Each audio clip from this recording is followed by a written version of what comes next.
अस्सलाम वालेकुम दोस्तों, आप देख रहे हैं असर टीवी और आज की हमारी वीडियो का उन्वान है जिन्नात की ग़िज़ा क्या है। दोस्तों, जिन्नों के खाने और पीने के सिलसिला में लोगों का इख्तिलाफ है। कुछ लोग कहते हैं कि तमाम किस्म के जिन्नात ना खाते हैं ना पीते हैं, लेकिन ये कौल गैर मुतबर है। दूसरा कौल यह है कि जिन्नात की एक किस्म खाती पीती है, वो दूसरी किस्म नहीं खाती और ना ही पीती है। तीसरा कौल यह है कि जिन्नात खाते हैं और पीते हैं, अलबत्ता इसमें इख्तिलाफ है। कुछ लोग कहते हैं कि वो चबाते नहीं और निगलते भी नहीं, बल्कि सिर्फ सूंघते हैं, मगर इसकी कोई दलील नहीं। दूसरे लोग कहते हैं कि वो चबाते हैं और निगलते हैं। यही कौल सही है, जिसकी शहादत सही हदीस और नसूस में भी मिलती है। दोस्तों, सही बुखारी में अबू हुरैरा रज़ियल्लाहु ताला अन्हु से रिवायत है कि नबी अकरम सल्लल्लाहु अलैहि वसल्लम ने इनको तंजा करने के लिए कुछ पत्थर लाने का हुक्म दिया और कहा हड्डी और गोबर ना लाना।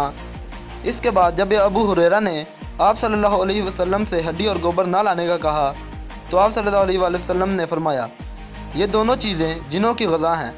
मेरे पास नसीबीन का एक वफ़द जो जिन्नात पर मुश्तमिल था आया और मुझसे खाने के लिए तूशा तलब किया। मैंने इनके लिए अल्लाह से दुआ की कि जिस हड्डी और गोबर से भी इनका गुज़र हो, इस पर इनकी ग़िज़ा मौजूद हो।